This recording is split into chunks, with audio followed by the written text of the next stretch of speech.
Bienvenidos a su programa La Mente de Cristo. Mi nombre es Anderson Sánchez y los invito a este apasionante estudio en donde vamos a hablar acerca del muslo de Jacob quebrantado.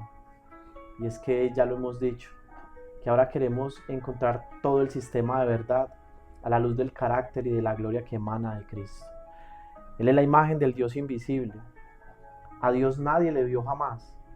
El unigénito, el que está en el seno del Padre, Él es el que le ha dado a conocer. Se han suscitado bastantes interrogantes en cuanto al muslo de Jacob que fue tocado, según el escritor bíblico, por un varón, según alguno de los profetas, como Oseas, un ángel, y según el mismo Jacob, cuando después lo va a describir, dice que es Dios. Y cuando se habla en cuanto al carácter de Dios, como muchas otras historias de la Biblia, dejan grandes interrogantes. ¿Utilizó Dios la violencia para detener a Jacob? ¿Tuvo Dios que lastimar físicamente a un ser humano para que éste pudiera ser detenido en su impulso? Pero cuando vemos en un espejo la gloria del Señor y no mi rostro natural, veo que Jesús nunca utilizó un acto de violencia tal.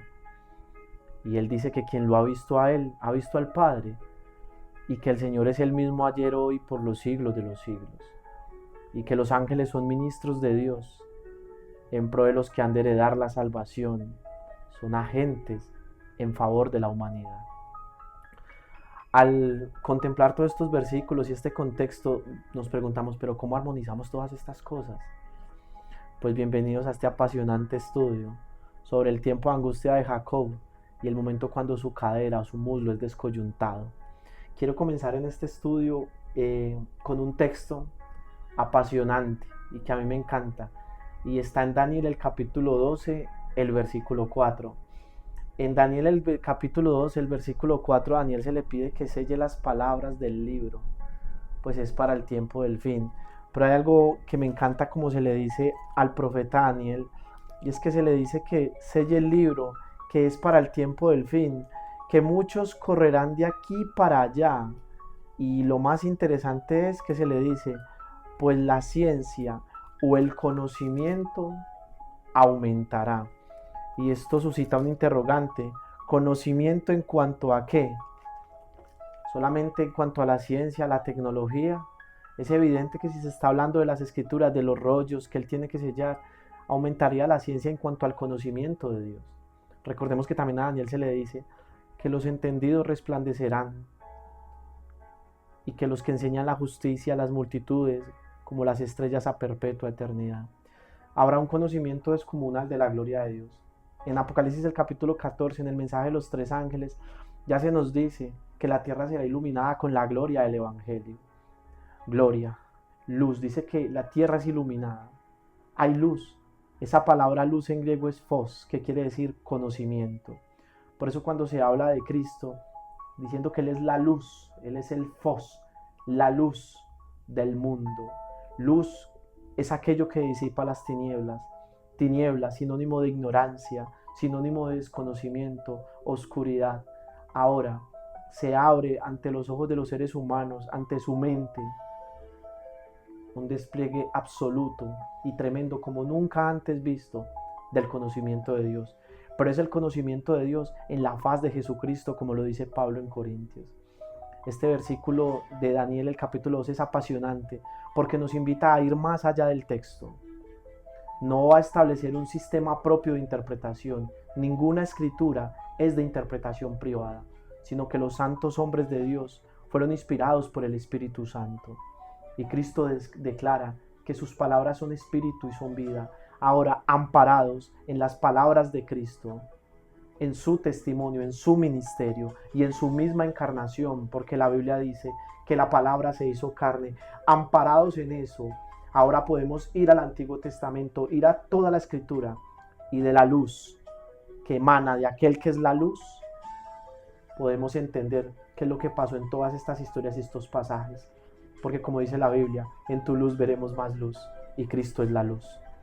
Entonces vamos a comenzar con el texto que nos importa en este estudio, y evidentemente es el Texto de Génesis, el capítulo 32 y el versículo 22 al 32 dice: Aquella misma noche Jacob se levantó y tomó a sus 2 mujeres, a sus 2 siervas y a sus 11 hijos. Y dice que aquí cruzó el vado de Jacob. Después que los tomó y los hizo pasar el arroyo, hizo pasar también todo lo que tenía. Jacob se quedó solo, y un hombre luchó con él hasta rayar el alba. Cuando vio que no podía prevalecer contra Jacob, lo tocó en la coyuntura del muslo, y se le dislocó la coyuntura del muslo de Jacob mientras luchaba con él. Entonces el hombre le dijo: Suéltame porque raya el alba. Y no te soltaré si no me bendices, le responde Jacob. ¿Cómo te llamas?, le preguntó el hombre. Jacob, le respondió él. Y el hombre dijo: Tu nombre ya no será Jacob, sino Israel. ¿Y por qué? Porque has luchado con Dios y con los hombres y has prevalecido. Entonces Jacob dijo: Déjame conocer tu nombre. Y le pregunta el varón: ¿Para qué preguntas por mi nombre? Y lo bendijo. Y le puso Jacob a aquel lugar el nombre de Peniel, porque dijo: He visto a Dios cara a cara, y ha sido preservada mi alma. Y el sol salía cuando Jacob cruzó Peniel y cojeaba de su muslo. Por eso hasta hoy los israelitas no comen del tendón de la cadera que está en la coyuntura del muslo, porque el hombre tocó la coyuntura del muslo de Jacob en el tendón de la cadera. Qué tremendo pasaje.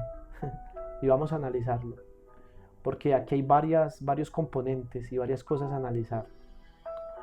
La lucha, por un lado, el miedo por el otro, la descoyuntura de una cadera, el cambio de un nombre, es decir, que hay un encuentro espiritual más que físico, hay una lucha mental, hay una lucha espiritual. Y es interesante porque se nos habla de 2 aparentes enemigos. Los que están aquí parece que son antagonistas el uno del otro, pero hay una paradoja. El que se le descoyunta la cadera aparece como el vencedor, y el que no puede prevalecer bendice a aquel que aparentemente prevalece, pero es el que ha quedado herido. Interesante.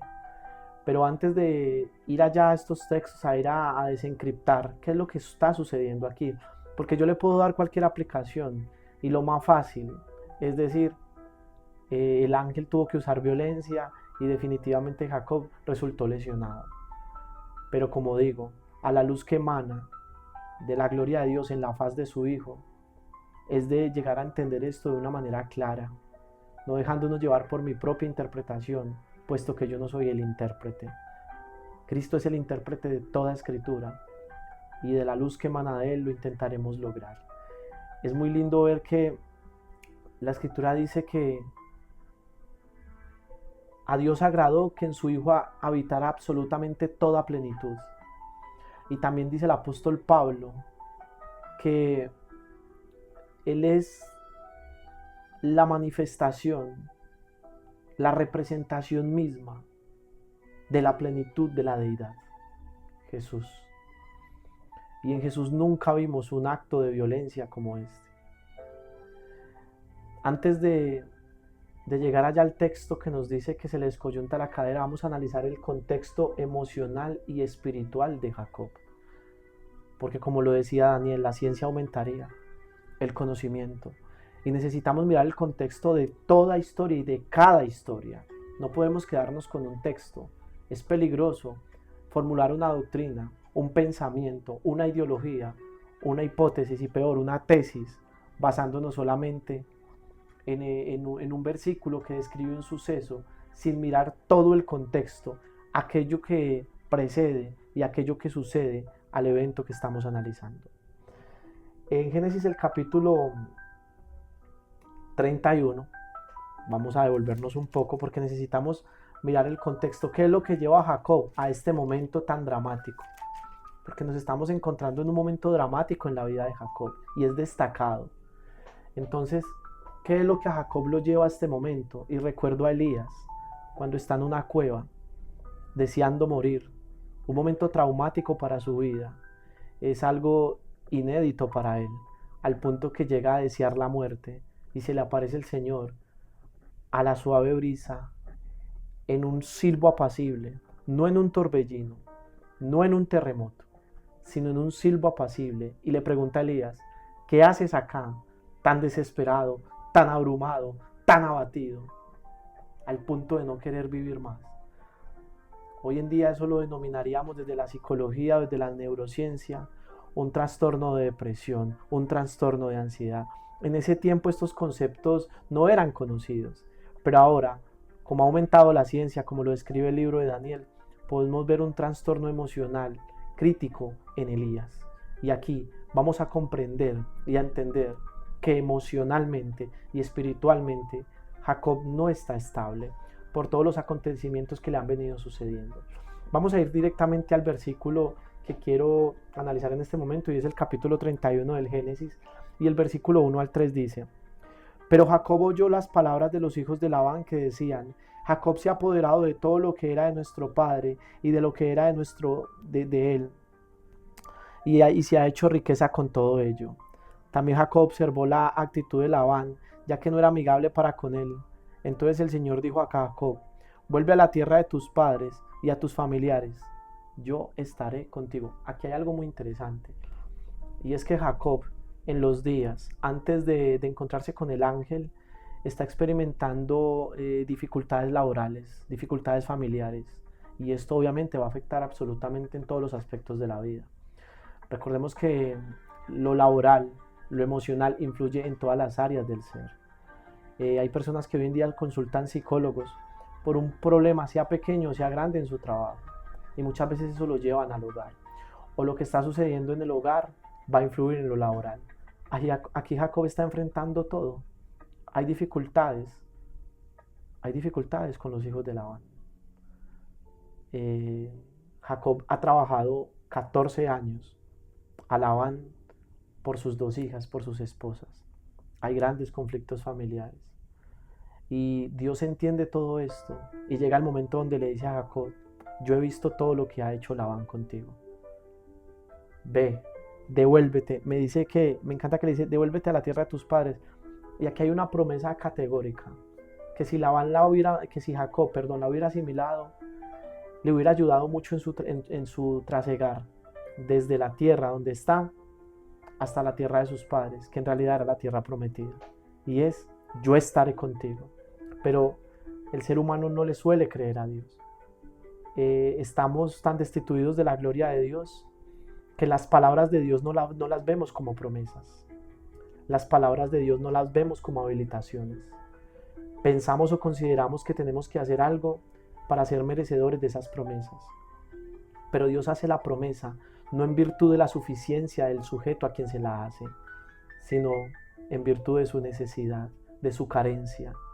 Pues como dice la Escritura, es el poder de Dios lo que se perfecciona en nuestra debilidad. Y este texto va a ser vital en esta hora y en este tema, porque lo que parece la mayor fortaleza de Jacob, nos vamos a dar cuenta que es su mayor debilidad, y en esa debilidad el poder de Dios se va a manifestar.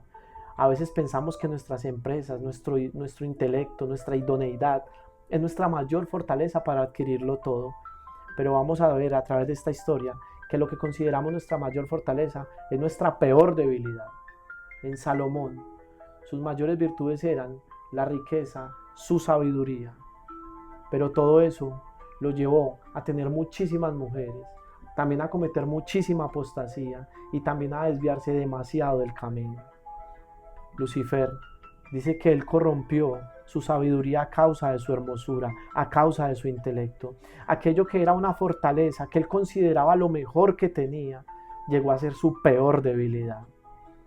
Pedro, su autoconfianza, su heroísmo, algo que podría ser su mayor fortaleza, llegó a ser su mayor debilidad cuando negó al maestro.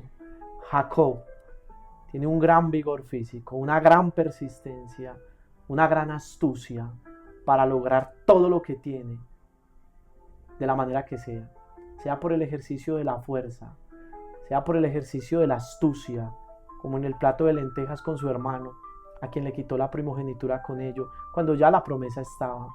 El menor reinaría sobre el mayor, pero a Jacob le costaba creer que la palabra misma tenía el poder para hacer todo aquello para lo cual había sido enviada, como lo promete el Señor en los profetas.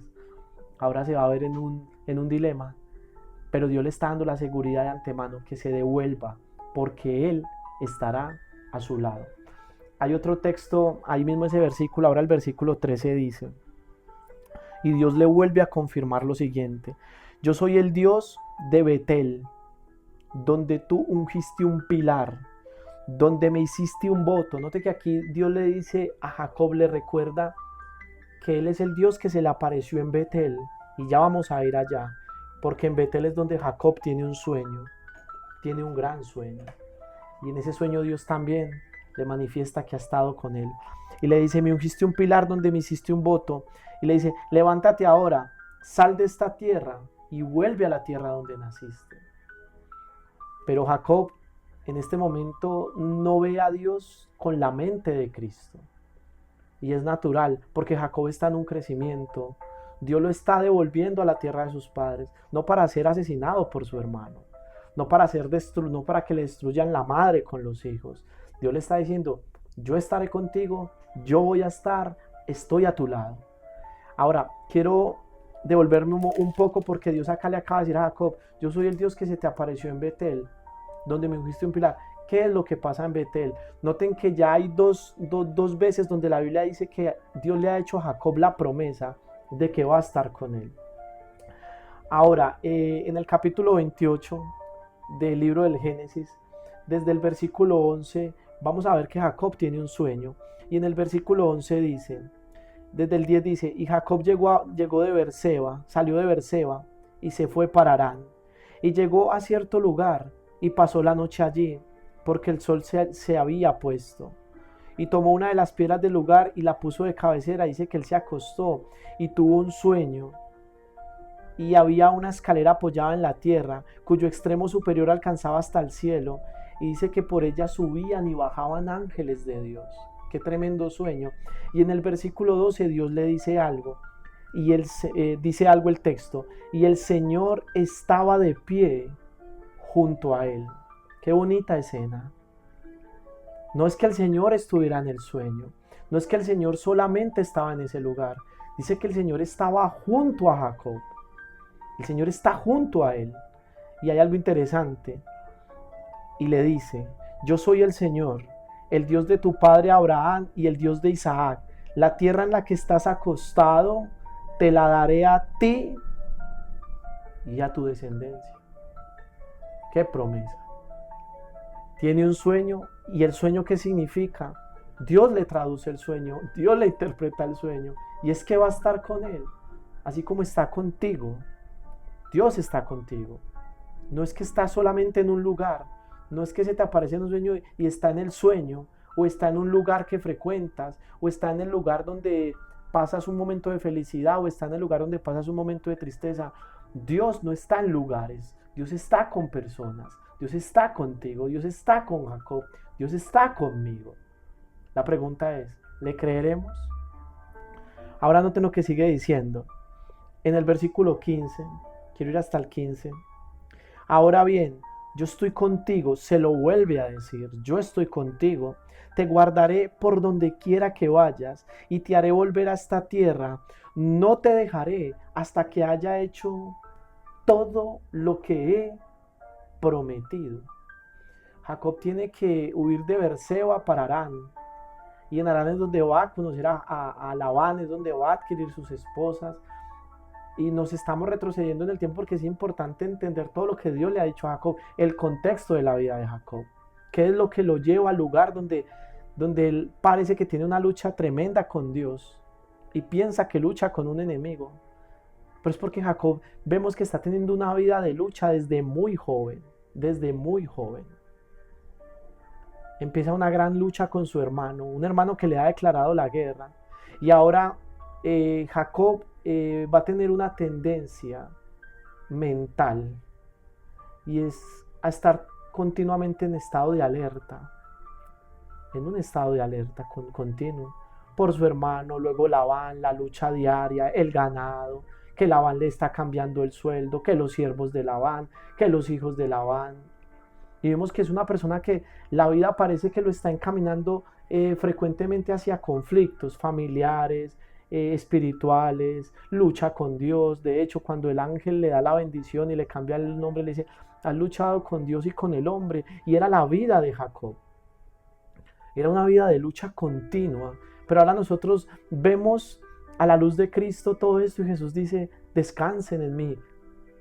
Vengan a mí, todos los que estén trabajados y cargados, yo los hago descansar. Pero Jacob, se describe una vida de Jacob no de descanso ni de reposo en Cristo, sino de lucha, de contiendas, un estado de alarma continuo en la mente.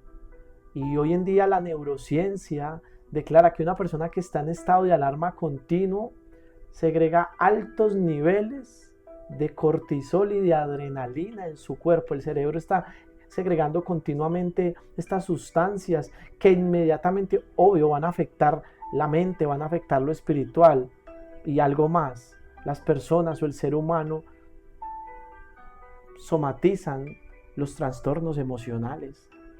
Es decir, que lo que me afecta en la mente me tiende a afectar en el cuerpo. Eso está comprobado por la neurociencia, por la psicología y la psiquiatría.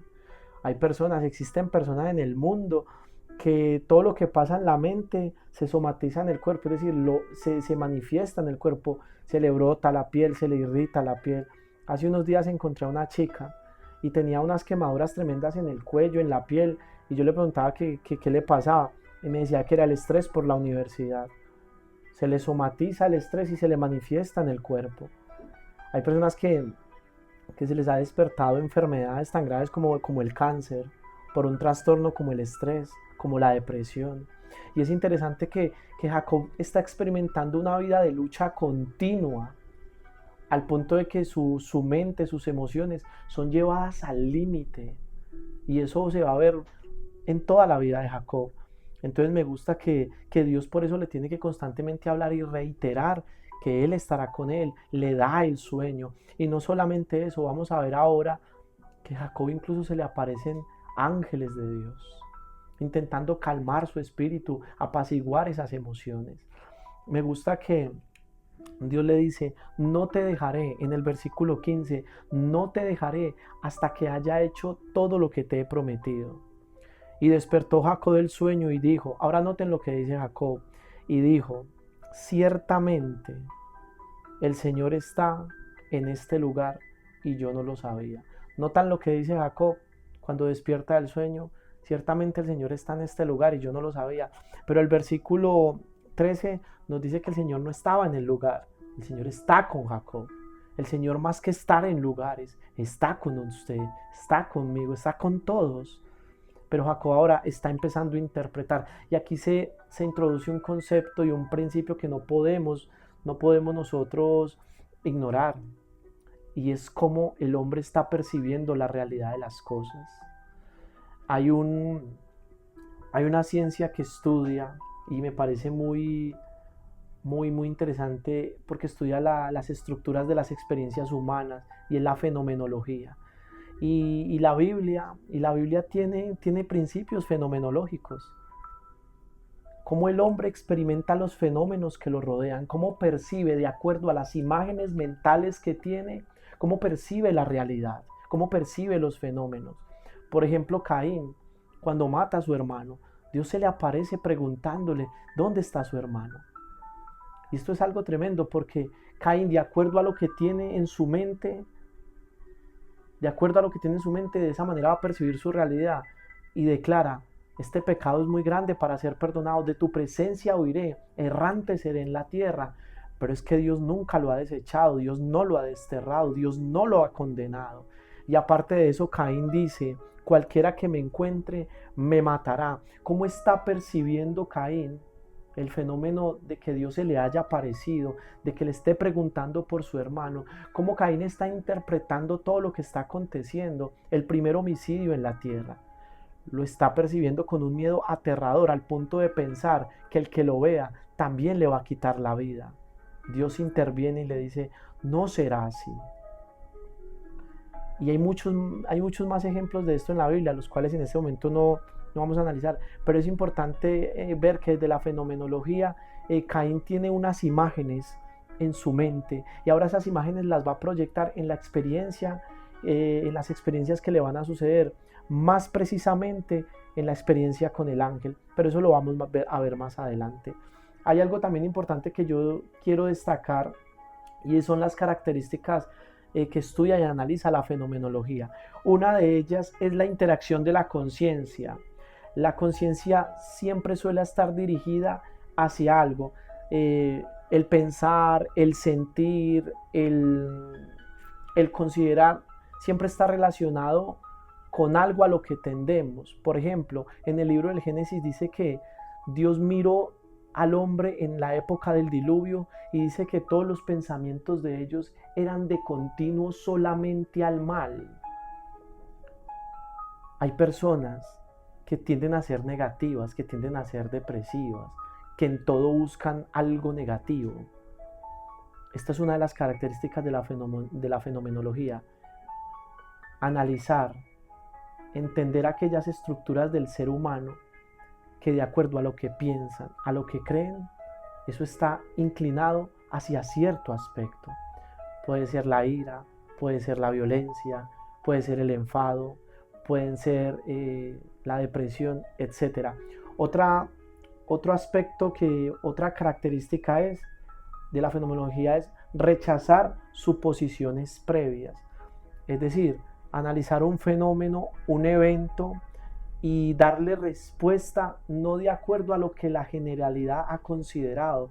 En este caso, Jacob está con un ángel, está luchando, se le descoyunta el muslo y yo puedo desde lo general buscarle una interpretación, pero la fenomenología va mucho más allá y es lo que estamos intentando hacer, ver qué es lo que pasa en Jacob, cómo son las experiencias mentales en Jacob, cómo están sus estructuras mentales, emocionales, por todo lo que ha experimentado a través de su vida, que como lo dijimos anteriormente, es una vida de constante lucha, de buscar por la fuerza, por sus propias capacidades, la bendición, de buscar la primogenitura, de luchar por dos mujeres que en un principio dice trabajaré 7 años por una, luego no se la dan y luego quiere trabajar por la otra 7 años, cuando yo veo que a la luz de la gracia de Dios todo nos es otorgado y no nos debemos preocupar sino por buscar el reino de los cielos y lo demás será añadido. Pero Jacob, contrario a los principios del reino, establece por sus fuerzas ganarlo todo, buscarlo todo, la esposa, el trabajo, la primogenitura, el ganar el favor de su hermano nuevamente cuando Dios le ha prometido que él va a hacer con él todo lo que le ha prometido. Es tremendo lo que enfrenta Jacob. Su mente está en un estado de alerta continuo. Entonces yo no puedo interpretar lo que le está pasando a Jacob desde las suposiciones previas. No, debo analizar las estructuras mentales y emocionales de Jacob. Y una tercera característica es analizar la experiencia subjetiva. A veces se manifiestan ciertos fenómenos y muchas veces pueden ser ciencias como la psicología, la psiquiatría, determinan algún trastorno por lo que generalmente se ha estudiado, se ha determinado o se ha visto en la mayoría de pacientes. Pero en la fenomenología no sucede así. No se intenta dar una explicación objetiva, sino que dependiendo, como lo dijimos anteriormente, de las imágenes que tiene el individuo en su mente por las experiencias, poder llegar a una explicación del fenómeno en sí. Lo explico para que se haga más entendible. Yo puedo interpretar lo que está sucediendo Jacob con el ángel, una lucha física. Yo lo puedo interpretar fácilmente así. Y yo puedo interpretar literalmente que el ángel lo toca y el toque del ángel propinó en su cuerpo algo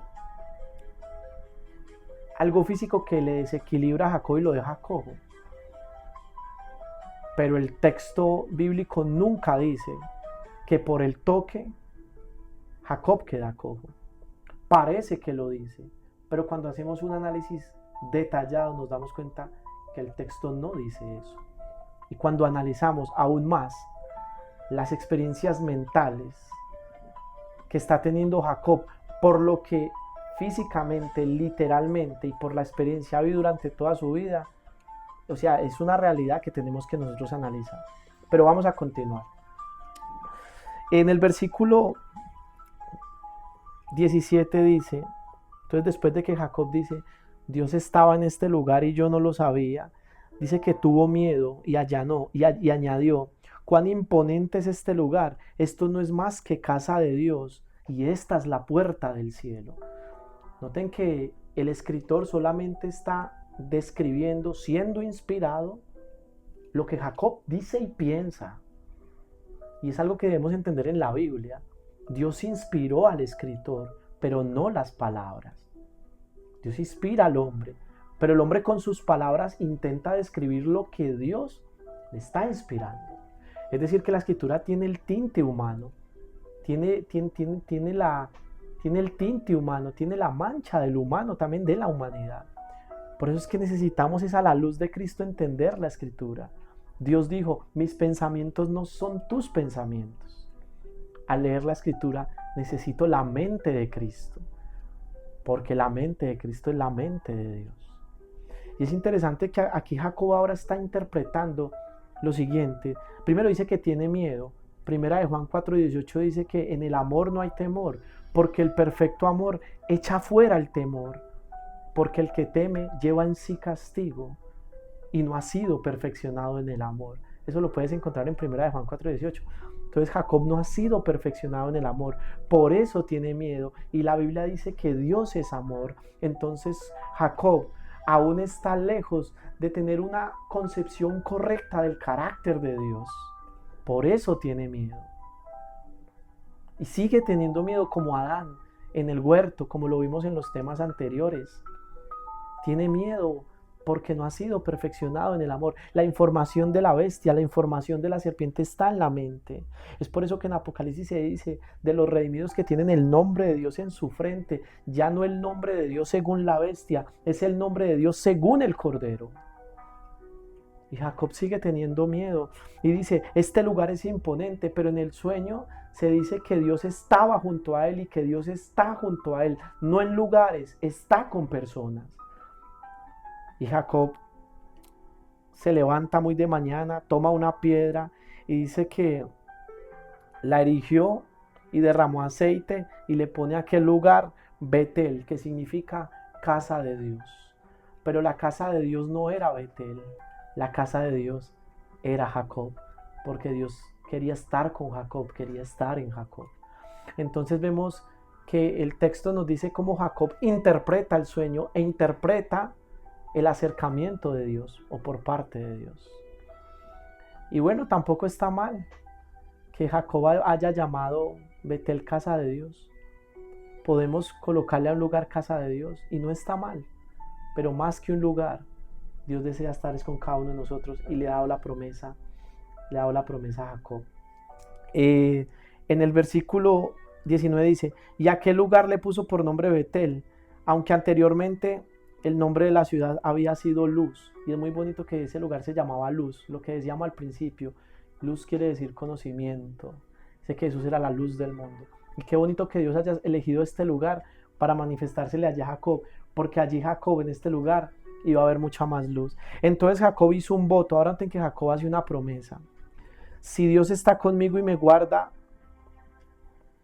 y me da alimento para comer y ropa para vestir, y vuelvo sano y salvo a la casa de mi padre, entonces el Señor será mi Dios, y esta piedra que he puesto por señal será casa de Dios, y de todo lo que me des, el diezmo apartaré para ti. ¿Qué promesa? Una promesa que Jacob hace, si Dios lo libra, le da comida, le da alimento y lo vuelve a traer a salvo. Ahora han pasado aproximadamente unos 20 años. Y ha llegado el momento en que Jacob vuelve a su casa. Me atrasé un poco en el tiempo, unos 20 años atrás, para ver qué era lo que Dios le había dicho a Jacob, porque volvamos al capítulo 31, en donde Dios le dice en el capítulo 31, en el versículo 13, yo soy el que se te apareció en Betel, en el pilar. Ahora vuelve a la tierra que naciste. Y Dios ha hecho por Jacob todo lo que Jacob le había pedido 20 años atrás en Betel. Es tiempo de que vuelvas. Yo voy a estar contigo, yo te cuidaré, yo te guardaré. Pero como lo decíamos anteriormente, Jacob ya tiene un sistema de información en su mente por sus experiencias. Y analizando fenomenológicamente las estructuras mentales de Jacob, vemos que es un hombre que está en un estado de alerta continuo, en estado de alarma su mente. Cualquiera puede ser un enemigo, cualquiera me quiere robar, y de hecho lo habían robado. Labán le había cambiado el sueldo. Había sido engañado cuando quiso adquirir su primera esposa, luego vuelve a ser engañado y tiene que luchar. Son 14 años de lucha por el amor. Son 20 años de lucha en lo laboral. Son 20 años de lucha mental, esperando el día en que su hermano pueda vengarse de él. Y 20 años luchando por si Dios le ha redimido o no le ha redimido sus errores del pasado. Yo te pregunto, emocionalmente, ¿cómo puede estar una persona con una vida así? ¿Cómo estarán sus niveles de estrés? ¿Cómo estarán sus niveles de ansiedad? ¿Cómo estarán? Probablemente si eres psicólogo o conoces algo de psicología, podrás comentar en este video, en los comentarios, dar un aporte en cuanto a qué es lo que puede estar experimentando Jacob con un estado de cosas como estas. Quiero ir un momento a Génesis el capítulo 32. Ya Dios le ha anunciado que se devuelva.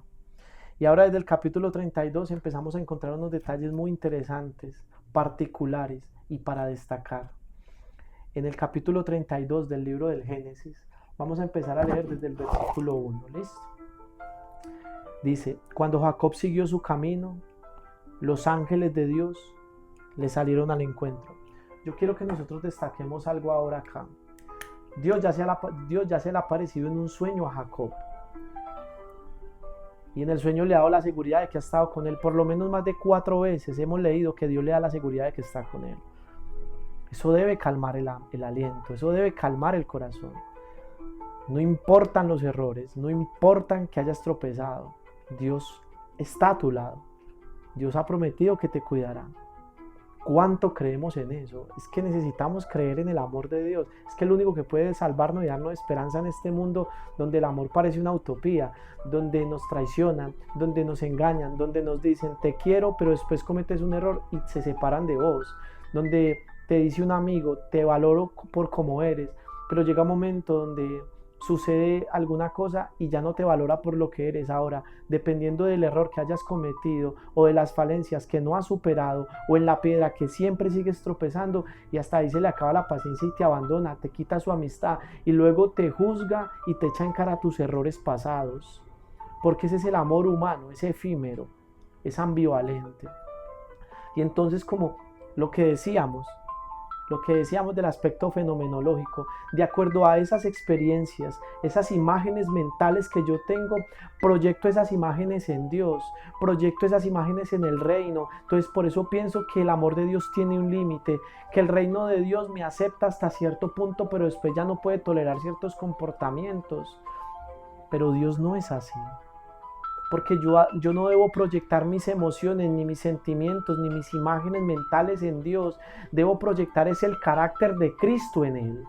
Porque es Cristo quien lo revela, es Cristo quien lo interpreta, es Cristo quien me muestra a Dios.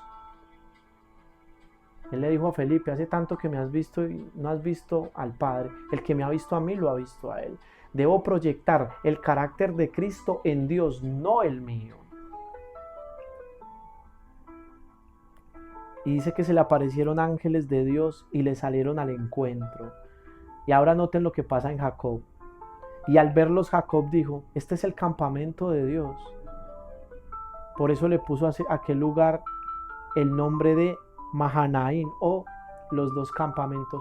Noten que donde se le aparecía Dios a Jacob, Jacob decía, esto es campamento de Dios, esto es casa de Dios, Dios está en este lugar.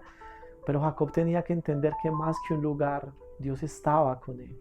Intentas buscar a Dios y eso es lo que pasa cuando se intenta buscar a Dios en lugares. Y no está mal un lugar de reunión, no digo que no.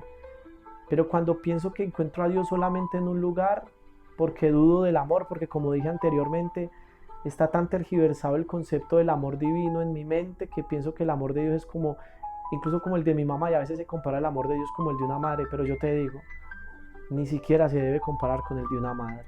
Está lejos. Porque entonces voy a un lugar y digo, esto es lugar de Dios, esto es casa de Dios, y vuelvo a mi casa y mentalmente, psicológicamente sucede algo, y es que mi cerebro considera que Dios estaba en el lugar donde estoy. Ya en mi casa, ya Dios no está tan cerca, y entonces me vuelvo a empezar a sentir lejos de Dios, y me vuelvo dependiente de un lugar para creer que Dios allí sí escucha mi oración o que Dios está conmigo. Y esto es terrible, porque Jacob está experimentando eso. Por eso cuando llega al encuentro con su hermano, va a tener miedo, porque entonces Dios estuvo en Peniel, Dios estuvo en Betel, Dios estuvo en Mahanaín, pero ahora acá pasando el vado de Jacob, donde es cuando él ya se va a encontrar con su hermano, ¿será que él todavía está acá? Y por eso duda. Es interesante esto. Quiero leer ahora otro versículo, el 3 dice: entonces Jacob envió mensajeros delante de sí a su hermano Esaú, a la tierra de Seir, la región de Edom. Aquí ahora Saúl ya tiene fuerza financiera, tiene fuerza monetaria, fuerza intelectual, y le queda fuerza física, porque aunque ya no tiene los 20 ni los 30 años que tenía, aún le queda algo de fuerza, y esa, aunque digo fuerza, nos vamos a dar cuenta que será su peor y mayor debilidad, porque lo que pensamos que es fuerte, en realidad es débil, y lo que pensamos que es nuestra mayor fortaleza, Dios entiende que se puede convertir en nuestra mayor debilidad. Ahora Jacob tiene el poder de tener siervos, esclavos, y los envía a Jacob, y no los va a enviar con las manos vacías, y más adelante lo vamos a ver.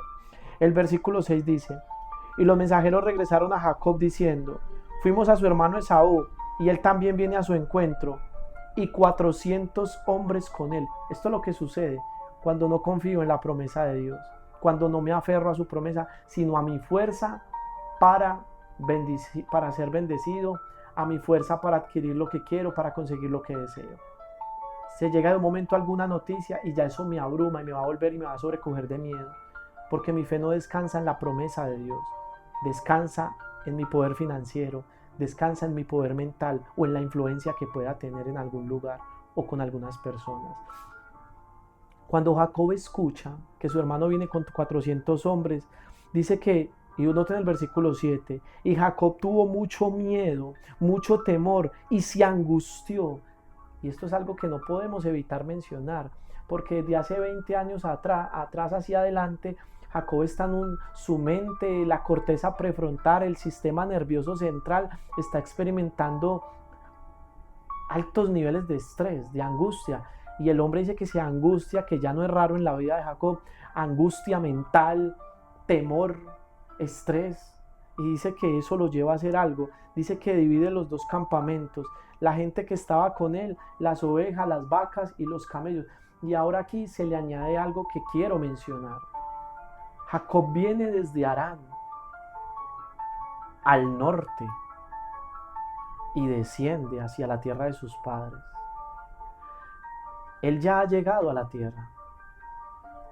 Y no sé si lo habían analizado, pero es un viaje que toma en esa época de 2 a 3 meses. De 2 a 3 meses. Ahora Jacob llega y no hay descanso.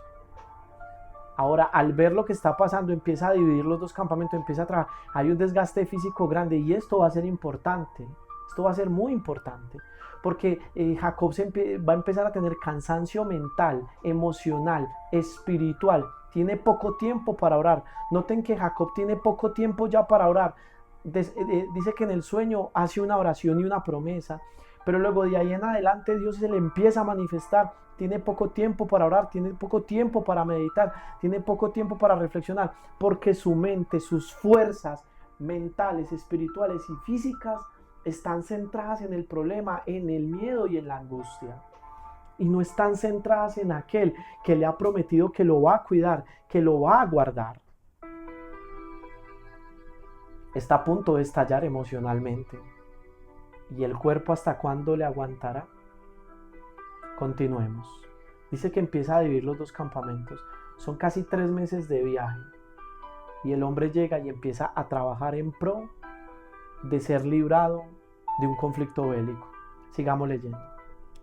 Vamos a leer ahora el versículo 9.